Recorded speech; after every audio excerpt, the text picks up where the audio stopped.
Through the early 1950s, George Mikan and the Lakers dominated the NBA. But after Mikan retired, the dynasty began to crumble, and the team eventually fell into last place. They did get the first pick in the 1958 draft and used it to draft Elgin Baylor, who would revolutionize the game with his skill and athleticism. But even with Elgin as their superstar, the team continued to struggle on the court and at the box office. So in 1960, the team set out in a new direction, moving to Los Angeles and becoming the first NBA team on the West Coast. They also looked west in the NBA draft, taking Jerry West with the second pick. With two new stars and a new home, the franchise was rejuvenated. West and Baylor became one of the league's most dynamic duos, and it seemed only a matter of time before they would start accumulating championships. But no one could have imagined just how long it would take.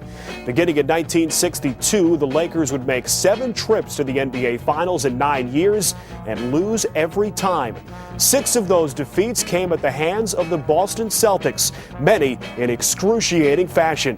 Whether it was Frank Selby missing a potential title-winning shot in 1962 or Bob Cousy dribbling out the clock in 63, the Lakers always seemed to come up short. Even the arrival of Wilt Chamberlain in 1968 couldn't get them past the Celtics. Finally, after a decade of frustration, the Lakers brought LA its first NBA title in 1972. And they did it with one of the greatest teams in NBA history, winning 69 games, including a record 33 in a row.